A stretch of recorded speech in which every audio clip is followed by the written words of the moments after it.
বাংলা কাহিনী কথায় আপনি শুনছেন মানবেন্দ্র পালের লেখা রোমাঞ্চকর গল্প খয়রামারির শ্মশানে।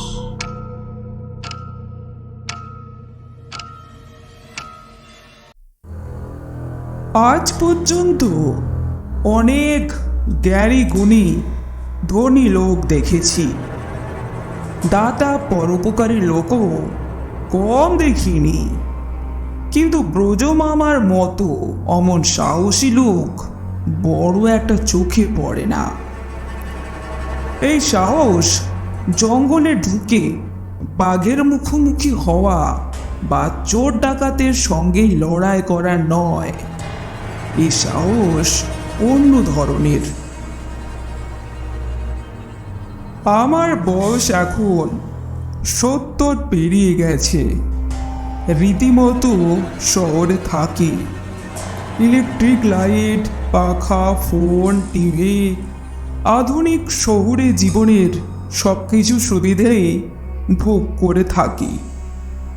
কিন্তু জীবনের প্রথম 20 বছর কাটাতে হয়েছিল গ্রামের বাড়িতে। আজ থেকে 50 বছর আগে গ্রামের অবস্থা কীরকম ছিল তা তোমরা কল্পনাও করতে পারবে না। ধুলো ভরা রাস্তা, চারিদিকে বাঁশঝাড়, পুরনো জমিদারের বিশাল বিশাল আমবাগান, কোথাও খাঁ খাঁ মাঠ, এখানে ওখানে ডোবা খাল। সূর্য ডোবার আগেই রাস্তা জনশূন্য। সন্ধে হবার সঙ্গে সঙ্গে চক্রবর্তীদের আমবাগানে সমস্বরে শেয়াল ডেকে উঠত, হুক্কা হুয়া হুক্কা হুয়া। সেই ডাক আজকে তোমরা শোনোনি। শেয়াল আজ আর চোখেই পড়ে না। শীতকালে গভীর রাতে দূরে ফেউয়ের ডাক শোনা যেত। সে এক অদ্ভুত ডাক। মনে হতো কোনো জন্তুর ভয়ে গলার স্বর বেরোচ্ছে না। তা সত্যিই তারা ভয় পেত। বাঘ বেরোলেই পিছনে ফেউ লাগতো। শেয়ালের মতো সেই জন্তুরা বাঘের পিছনে পিছনে যেত আর ওই অদ্ভুত ডাক ডেকে সবাইকে যেন সাবধান করে দিত, বাঘ বেরিয়েছে। বাঘ তাড়া করলে ফেউ প্রাণের ভয়ে ছুটে পালিয়ে যেত। এই বাঘ মারবার জন্যে বাইরে থেকে শেয়াল আসতো, কিন্তু সহজে বাঘ মারা যেত না, উল্টে বাঘের কামড়ে মরতে হতো। এছাড়া ছিল চোর ডাকাতের ভয়। ভয়ই ছিল তখন গ্রামের মানুষের সব কাজের বাধা। সন্ধে হলেই ছাগল গরু সামলে যে যার ঘরে খিল দিয়ে থাকতো। এসব ছাড়াও ছিল আর একটা ভয়, রাত্রিরে যখন মরা নিয়ে যেত। আমাদের বাড়ি থেকে শ্মশান অনেক দূর। বাড়ি থেকে যে কাঁচা রাস্তাটা পশ্চিম দিকে বাজার ডুমুরের ঝোপ জঙ্গলের মধ্যে দিয়ে এঁকে বেঁকে বড় রাস্তায় গিয়ে মিশেছে, সেই রাস্তা দিয়ে অন্তত 1 কিলোমিটার পথ হেঁটে গেলে ডান দিকে বাঁক নিতে হতো। এখান থেকেই আর একটা সরু রাস্তা বেরিয়েছে। তার এক পাশে ধান জমি আর এক পাশে খাল। এখানে আছে একটা পীরের দরগা, তার পাশে বিরাট জোড়া বট গাছ, শ্বাস আর ঝুড়ি নেমেছে। দিনের বেলাতেও জায়গাটা অন্ধকার। এখানে এসে লোকেরা মরা নামিয়ে কিছুক্ষণ বিশ্রাম করে, তারপর আবার যাত্রা। আরও অন্তত 1/2 কিলোমিটার হাঁটার পর খয়রামারির খাল। এখানেও যত রাজ্যের মরা এনে পোড়ানো হয়। এই মরা দেখলে খুব ভয় করত। গভীর রাত্রে আরও এক এক দিন দূর থেকে যখন শোনা যেত বল হরি হরি বল, তখন মশারের নিচে শুয়েও কি জানি কেন ভয়ে বুক কেঁপে উঠত। মনে হতো মরা নিয়ে বোধহয় এদিকেই আসছে, অনেক দূরে জোড়া বট গাছের দিকে। ছোটবেলায় আমরা গ্রামের মধ্যে এই ধরনের নানা ভয়ে জুবুথুবু হয়ে থাকতাম। তারপর যখন আমার বয়স 17-18 হলো, তখন একদিন ওপাড়া ব্রজমামা ডেকে পাঠালেন। ব্রজমামার বয়স তখন 30-32, ব্যায়ামপুষ্ট দেহ, চড়া বুক। সে বুকের মধ্যে ভয় ডর বাসা বাঁধতে পারেনি। কথায় কথায় প্রাণ খোলা হাসি। বানে বন্যায় রোগে মহামারীতে ব্রজমামা হাজির। এই জন্যে গ্রামের সকলেই ব্রজমামাকে শুধু ভালোবাসতো না, খাতিরও করত। সবাই জানতো বিপদে আপদে ব্রজমামা ছুটে আসবেনি। বেশিরভাগ সময়ই খালি গা, পরনে লুঙ্গি। খুব ইচ্ছে করত ওর সঙ্গে দুটো কথা বলতে, কিন্তু নাগাল পেতাম না। কেননা একদল ডাকাবুকো ছেলে সবসময়ই ওকে ঘিরে থাকতো। সেই ব্রজমামা হঠাৎ একদিন আমায় ডেকে পাঠালেন। আমি কৃতার্থ হলাম। আমি যেতেই ব্রজমামা আমার কাঁধে হাত রেখে এক মুখ হেসে বললেন, তোকে খুঁজছিলাম, দেখি তোর হাতের মাশাল। হাত শক্ত করে গুটিয়ে মাশাল দেখালাম। উনি টিপে টিপে দেখলেন। খুব যে খুশি হলেন তা মনে হলো না, তবু বললেন, ঠিক আছে, আজ সন্ধ্যের পর আমি খয়রামারির শ্মশানে থাকবো, তুইও আসবি, একা আসবি। চমকে উঠলাম। বলেন কি ব্রজমামা, সন্ধেবেলা খয়রামারির শ্মশানে আমি যাব, তাও আবার একা? কিন্তু তার মুখের ওপর না বলার ক্ষমতা কারও নেই। ব্রজমামা অবশ্য আর দাঁড়ালেন না, তার অনেক কাজ। কয়েকটা ছেলেদের সঙ্গে তিনি চলে গেলেন। চলে যাবার সময় শুধু একটি কথাই বলে গেলেন, তাহলে সন্ধেবেলায় আবার দেখা হচ্ছে। যাব কি যাব না এসব জিজ্ঞেস করার দরকারও মনে করলেন না। সব শুনে মা তো প্রায় কাঁদো কাঁদো, বাবা গুম হয়ে গেলেন। কিন্তু ব্রজমামার মতো পরোপকারী জনপ্রিয় মানুষের কথা ঠেলা যে যাবে না, এ কথা তারাও বুঝলেন। সারা দুপুর শুধু ছটফট করেছি। বেলা যতই পড়তে লাগলো ততই বুকের কাঁপুনি শুরু হলো। কেমন যেন মনে হলো আজই আমার জীবনের শেষ দিন। কেননা সন্ধেবেলায় একা একা নির্জন ওই বটতলা পীরের দরগা দিয়ে খয়রামারি যাওয়া মানেই অপঘাতে মৃত্যু। কি নেই ওখানে? লোকে দিনের বেলাতেই একা যেতে সাহস করে না, তো সন্ধেবেলা। তখন এক মনে ঠাকুর দেবতার কাছে প্রার্থনা করতে লাগলাম, তোমরা যে যেখানে আছো সন্ধ্যের আগেই এমন কিছু করো যাতে আমার যাওয়া না হয়। ঝড় হোক, প্রচণ্ড বৃষ্টি হোক, ভূমিকম্প হোক, তোমাদের ইচ্ছে কি না হয় ঠাকুর, আমায় বাঁচাও।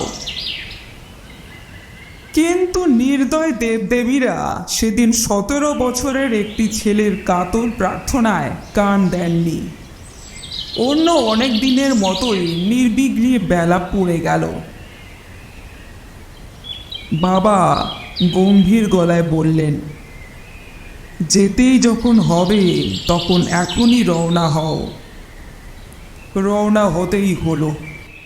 বাঁ হাতে একটা লণ্ঠন আর ডান হাতে লাঠি। মা দুগ্গা দুগ্গা বলে চোখ বুজিয়ে ঠাকুর দেবতাদের প্রণাম জানালেন। তারপর হঠাৎ ছুটে এসে আমার কানে কানে বললেন, তেমন কিছু দেখলে রাম নাম করবি, বলিস না যেন। বাড়ি থেকে বেরিয়ে সেই কাঁচা রাস্তা ধরে হাঁটছি। দুপাশে বাঁশঝাড়, ডুমুরের বন, বনতুলসীর ঝোপ। বড় রাস্তায় পড়ে যেন খানিকটা হাঁপ ছাড়লাম। এখনো 1 কিলোমিটার পথ হাঁটতে হবে। মনের জোরে হাঁটতে লাগলাম। এদিকে বেলা পড়ে আসছে, তার আগেই বটতলায় পৌঁছতে হবে। একটা বটগাছের রক্ষে নেই, তাই আবার জোড়া বটগাছ। এক সময় সেখানেও পৌঁছে গেলাম, তখন অন্ধকার নেমে এসেছে। বটতলায় একটু বসে লণ্ঠন জ্বেলে নিলাম, তারপর আবার হাঁটা। ভর সন্ধেবেলায় খয়রামারির খালের ধারে উঁচু জমিটায় এসে পৌঁছলাম। এই উঁচু জায়গাটাতে মরা পোড়ানো হয়। অনেকখানি জায়গা জুড়ে জমিটা। একটি টিনের চালা ঘর, সামনে রক। শ্মশান যাত্রীরা মরা নামিয়ে এখানে বিশ্রাম করে। শ্মশানের একদিকে একটা বেল গাছ, ঘুটঘুটটি অন্ধকার। খালের ধারে একটা নিভে যাওয়া চিতা থেকে তখনও শুরু হয়ে ধোঁয়া বেরোচ্ছে। কিন্তু কোথায় ব্রজ মামা? এই নির্জন অন্ধকার শ্মশানে আমি একা, 17 বছরের একটি ছেলে। ডাকলাম, ব্রজ মামা। সাড়া নেই। কি ব্যাপার? আমায় আসতে বলে নিজেই এলেন না? কিন্তু ওই ধরনের ফালতু মানুষ তো উনি নন। কি করব দাঁড়িয়ে দাঁড়িয়ে ভাবতে লাগলাম। একবার ভাবলাম ফিরে যাই, আমি তো এসেছিলাম, উনি না এলে কি করতে পারি। তারপর ভাবলাম এই দিকটা একটু ঘুরে দেখি। কিন্তু শ্মশান বলে কথা, শুধু ভয় নয়, কেমন যেন গা ঘিন ঘিন করে। এখানে ওখানে ভাঙা কলসি পড়ে রয়েছে, ওপাশে মরা বয়বার পরিত্যক্ত বাঁশের চালি, তারই পাশে ছেঁড়া তোষক, বিছানার ময়লা চাদর, তেলচিটে ফাটা বালিশ, এসবই মৃতদেহের সঙ্গে এসেছিল, এখন ফেলে দিয়ে গেছে। একটা কিরকম আষ্টের দুর্গন্ধ। নাক টিপে ধরলাম। বাড়ি গিয়ে শ্মশানে যাবার প্রায়শ্চিত্তের জন্য স্নানও তো করতেই হবে। হয়তো ভাতও মুখে তুলতে পারবো না, এই আষ্টের গন্ধটা নাকে লেগেই থাকবে। গুটি গুটি এগোচ্ছিলাম ব্রজ আমাকে খুঁজতে। লণ্ঠনটার জোরও তেমন নেই। তার ওপর মাঝে মাঝে খালের ধার থেকে একটা দমকা হাওয়া উঠছিল, যে হাওয়াটা আমাদের ওদিকে পাওয়া যায় না। এখানকার লোকে বলে খয়রামারের খাল দমকা হাওয়া উঠলে পরে করবে নাজেহাল। এই সেই সব্যনেশে দমকা হাওয়া। আরও মুশকিল হয়েছে, দমকা হাওয়ায় মরা পোড়ানো ছাইগুলো এদিকেই উড়ে আসছে। ব্রজমামা! আবার সভয়ে ডেকে উঠলাম, কিন্তু কোথায় ব্রজমামা? হঠাৎ শক্ত মতন কি যেন মারিয়ে ফেললাম। লণ্ঠনটা ভালো করে তুলে দেখতে যাব, হঠাৎ পিছন থেকে কে আমার পিঠে হাত রেখে বলে উঠল, ওরে ওটা ভূতের হাত নয়, মানুষেরই হাত পোড়া হাত, ভালো করে পড়েনি, শেয়ালে মুখে করে এনেছে। চেয়ে দেখলাম ব্রজমামা হাসছেন। যাক, তাহলে ঠিকঠাক আসতে পেরেছিস, ভয় করেনি তো? কি আর বলবো, শুধু মাথা নাড়লাম। কোথায় ছিলেন এতক্ষণ? ব্রজমামা হেসে বললেন, বটতলা থেকে তোর পিছু পিছু আসছি। শোন, কাল আমাদের সমিতিতে গিয়ে নাম লিখিয়ে আসবি। তোর বাবার সঙ্গে অবশ্য কথা বলে নেব। বুঝলাম, সাহসের পরীক্ষা দিয়ে তবেই আমি ওর সমিতির সভ্য হতে পেরেছি। তবে একটা কথা পরে জেনেছি, বাবা কিন্তু সেদিন আমায় একলা ছাড়েননি। দূর থেকে বাবা, ছোটকা আর ভোলা কৈবর্ত লাঠি হাতে পিছু পিছু এসেছিলেন বটতলা পর্যন্ত। ব্রজমামাকে দেখে ওরা সরে যান। ব্রজমামা ভাগ্যি টের পাননি। ব্রজমামার দলে নাম লেখাবার পর আমার প্রথম কাজ হলো মরা পোড়ানো। গ্রামে রোগের অভাব নেই, কিন্তু অভাব ভালো ডাক্তারের। ফলে চিকিৎসার অভাবে লোক মরে বেশি। মরে বেশি, কিন্তু মরা নিয়ে যাবার লোকের খুব অভাব। প্রথমত অনাত্মীয়দের মরা, কী রোগে মরেছে তার ঠিক নেই। সেই মরা কাঁধে চাপিয়ে অত দূর খয়রামারির খালে নিয়ে যাওয়া মোটেই সুখের ব্যাপার নয়। তার ওপর শ্মশানের তো ওই রকম বিভৎস ব্যাপার।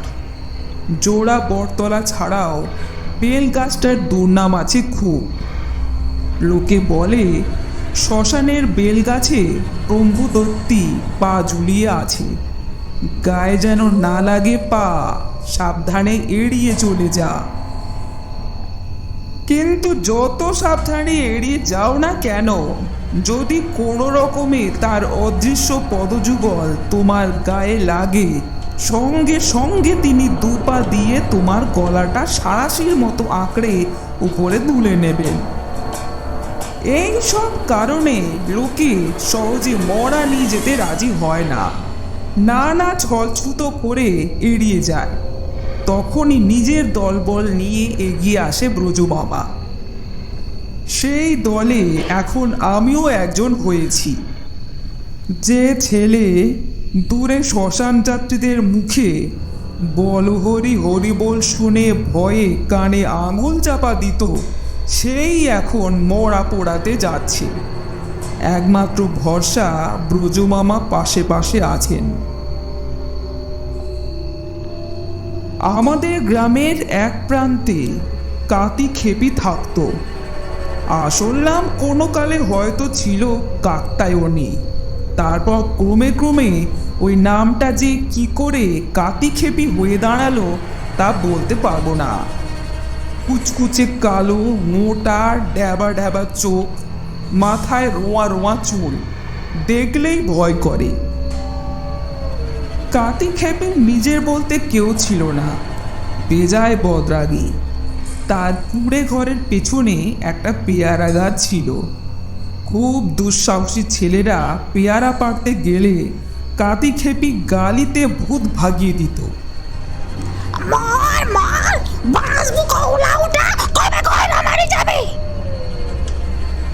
শুধু গাল দিতে দিতেই কাতি চুপ করত না। ইট পাটকেল যা হাতের কাছে পেত তা দিয়েই ছুঁড়ে মারত। একদিন একটা ছেলেকে ইট ছুঁড়ে এমন মেরেছিল যে মাথা ফেটে রক্তারক্তি কাণ্ড।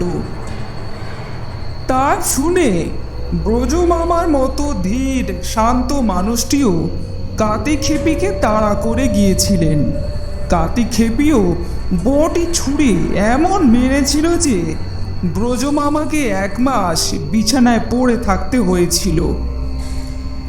কাতি খেপির আরও গুণ ছিল। সুযোগ পেলে লোকের বাড়ির ছাগল ছানা মুরগি চুরি করত। একবার একটা ছোট ছেলে হারিয়ে গেল। লোকে বলা বলি করলো কাতি খেপি ওকে চুরি করে কিংবা ভুলিয়ে ভালিয়ে বাইরে বিক্রি করে দিয়েছে। এক কথায় কাতি খেপি ছিল গায়ের আতঙ্ক। শোনা গেল একদিন কাতি খেপির নাকি কি রোগ হয়েছে।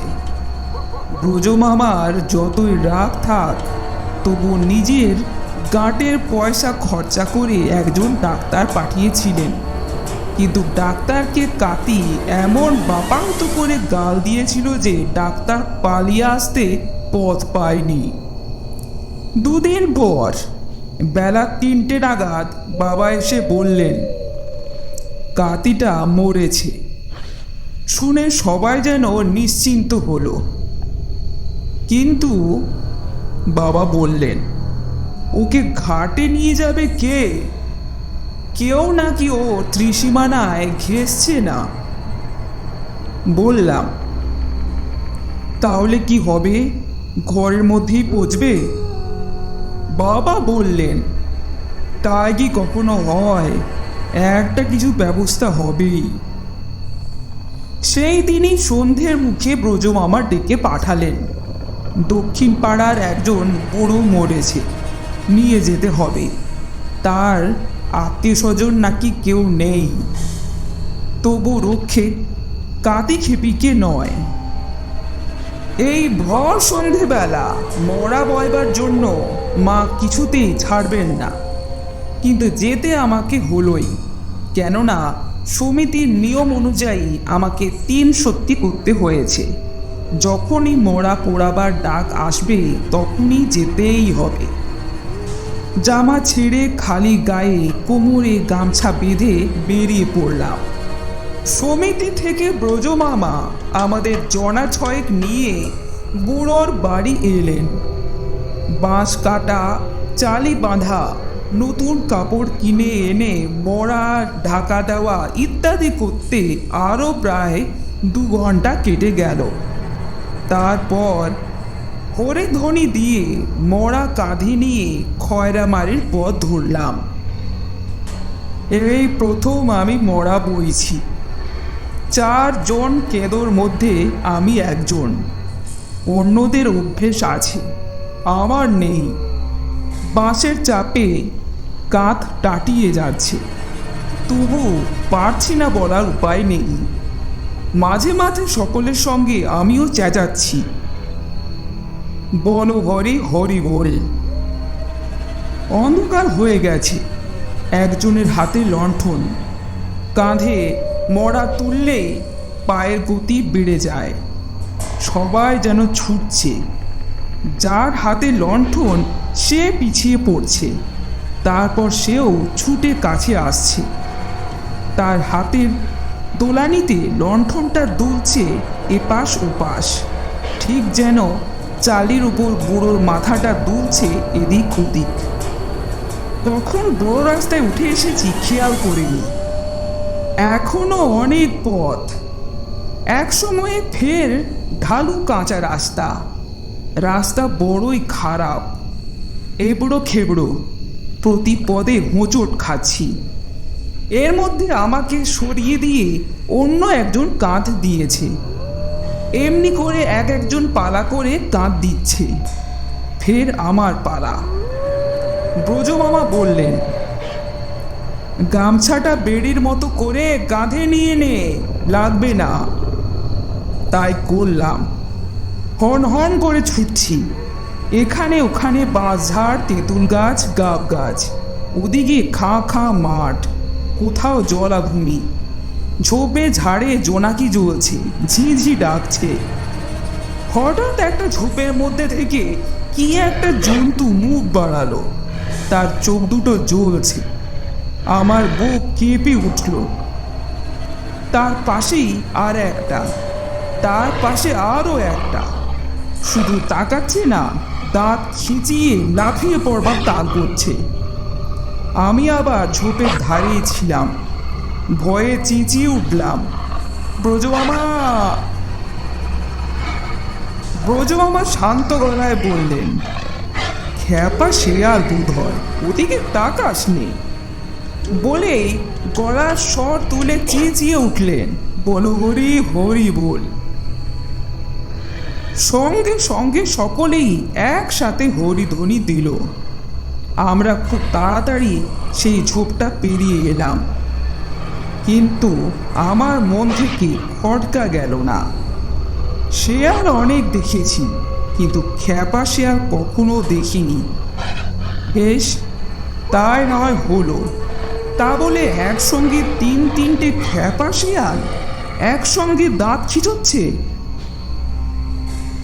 খয়রামারিতে যখন পৌঁছলাম তখন সন্ধে হয়ে গেছে।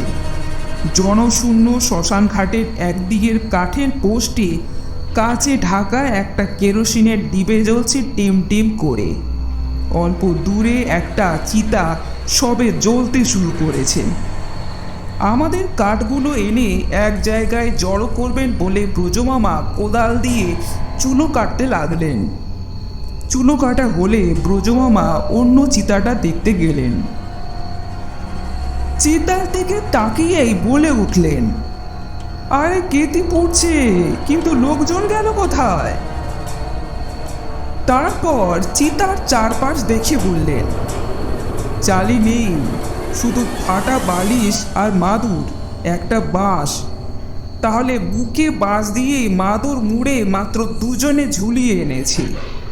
ক্ষেতির কপাল দেখ, চালিতে শুয়ে শুয়েও আসতে পারল না। তারপর আমাদের কাছে এসে চিতা সাজানোর তদারকি করতে লাগলেন। মৃতদেহ যাতে তাড়াতাড়ি পুড়ে যায় সেটাই সবচেয়ে আগে লক্ষ্য রাখা উচিত।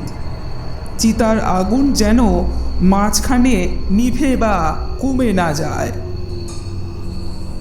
এই জন্যে চিতা সাজানোটাই কঠিন কাজ, নইলে মৃতদেহ আকোড়া থেকে যাবে। আমি এসবের কিছুই জানি না।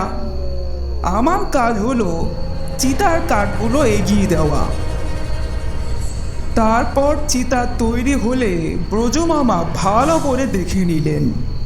এবার বুড়োর মৃতদেহটি দুজনে ধরে খুব যত্ন করে চিতার উপরে শুইয়ে দেওয়া হলো। তার উপর আবার কাঠ সাজিয়ে দেওয়া হলো বুকে আর দুপাশে। অনেক কিছু ধর্মীয় আচার এই সময়ে করা হয়, কিন্তু এই বুড়োর জন্যে কে করবে এসব? কাতি খেপিরও কেউ করেনি। সঙ্গে বুড়োর এক নাবালক দূর সম্পর্কীয় আত্মীয় এসেছিল। এক গুচ্ছ পাটকাঠি জ্বালিয়ে কয়েকবার মৃতদেহটি পরিক্রমা করে সেই বুড়োর মুখে ঠেকিয়ে দিল। ব্যাস, মুখাগ্নি হয়ে গেল। এবার ব্রজমামা চিতায় আগুন দিলেন। বল হরি হরি বল। আমরা অমনি ব্রজমামার গলায় গলা মিলিয়ে সমস্বরে চেঁচিয়ে উঠলাম। চিতা দাও দাও করে জ্বলতে লাগলো। এবার বেশ কয়েক ঘন্টার মতো নিশ্চিন্ত। আমরা একটু দূরে গিয়ে বসে রইলাম। আগুনের হলকা এখানেও আসছিল, সেই সঙ্গে ধোঁয়া আর চামড়া পোড়ার গন্ধ। শুধু অবিচল ব্রজমামা একটা বাঁশ হাতে করে আগুনের তাত অগ্রাহ্য করে চিতার দিকে তাকিয়ে মাঝে মাঝে বাঁশ দিয়ে খুঁচিয়ে জ্বলন্ত কাঠগুলো ঠিক করে দিচ্ছিলেন। হঠাৎ আমাদেরই একজন ভয়ে চিৎকার করে উঠল। তার চিৎকারে আমরা পিছু ফিরে তাকালাম। ব্রজমামাও ছুটে এলেন। ও কি ভয়ঙ্কর! দেখলাম জ্বলন্ত চিতার উপর কাতি খেপি সোজা হয়ে উঠে বসেছে। তার সর্বাঙ্গ পুড়ে বিভৎস হয়ে গেছে। সে দৃশ্য দেখে সবাই প্রাণ ভয়ে ছুটতে শুরু করেছে। আমি কিংকর্তব্য বিমূঢ়, ভয়ে গা হাত পা কাঁপছে ঠক ঠক করে। ব্রজমামা হুঙ্কার ছেড়ে সবাইকে ডাকলেন, কোথায় পালাচ্ছিস ভিতুর দল? এখানে এসে চুপটি করে বস। একে একে সবাই ফিরে এলো, কিন্তু দাঁড়িয়ে রইল দূরে। শুধু কাতি খেপি চিতার দিকে এগিয়ে গেলেন ব্রজমামা। আমাকে ডাকলেন, আয় ভোম্বল, এদিকে আয়। ব্রজমামা তো বললেন, এদিকে আয়, কিন্তু চিতার ওপর ওই যে মূর্তিমান সাক্ষাৎ পিশাচের মতো খাড়া হয়ে বসে আছে, তার কাছে যায় কি করে? ঘাড়ের উপর লাফিয়ে পড়তে কতক্ষণ? তবু যেতে হলো। ব্রজমামার আদেশ। ব্রজমামা তার হাতের বাঁশটা নিয়ে জ্বলন্ত কাতি খেপির বুকে গুঁতো দিতেই দেহটা আবার চিতার উপর পড়ে গেল। কিরে, ভয় পাচ্ছিস? ধুর, এসব যা ভাবছিস তা নয়। চিতা ঠিক মতো না সাজিয়ে কোনো রকমে জ্বালিয়ে দিয়ে ওরা পালিয়ে গেছে। আগুনের তাপে মাশালের শিরে টান পড়ায় ওরকম হয়, ওসব কিছু নয়। এসব তো কিছু নয়, কিন্তু আসবার সময়ে তিনটে শেয়াল যে একসঙ্গে দাঁত খিঁচোচ্ছিল তাও কি কিছু নয়? তাই যদি না হবে তাহলে ব্রজ আমার সঙ্গে সঙ্গে হরিবল হরিবল করে উঠেছিলেন কেন? ব্রজমামা আমাদের বৈজ্ঞানিক জ্ঞানটুকু দিয়ে ক্ষান্ত হলেই পারতেন, কিন্তু তার সব কিছুতেই বাড়াবাড়ি। বললেন, কাতি বেঁচে থাকতে যা করেছে তা করেছে, কিন্তু মরার পর দেহটা যাতে ঠিকঠাক পড়ে সেটুকু না করলে বেচারা স্বর্গে গিয়েও শান্তি পাবে না। বলেই কাতির ওপর থেকে জ্বলন্ত কাঠগুলো নামাতে লাগলেন। বাধ্য হয়ে আমাদেরও হাত লাগাতে হলো। তারপর এতটুকু ইতস্তত না করে চিতা থেকে কাতি খেপির ঝলসানো দেহটা একাই টেনে তুলে এনে মাটিতে শুইয়ে দিলেন। এবার আমাদের বললেন, অর্ধেক কাঠ নামিয়ে ফেল, দেখিস আগুনে হাত না পড়ে। আমরা সেরকমই করলাম। তারপর ব্রজমামা কোথা থেকে একটা মোটা কাঠ এনে আড়াআড়িভাবে চিতার উপর রাখলেন। বললেন, মাজার নিচে মোটা কাঠের ঠেকা না দিলে এমনি হয়। এরপর তিনি আবার কাতি খেপির সেই বিভৎস দেহটা বুকের ওপর তুলে নিয়ে মা যেমন করে ঘুমন্ত শিশুকে যত্ন করে বিছানায় শুইয়ে দেয় তেমনি করে শুইয়ে দিলেন। কোমরটা রইল মোটা কাঠের উপরে। নে, এবার কাঠগুলো ওর ওপর চাপিয়ে দিয়ে।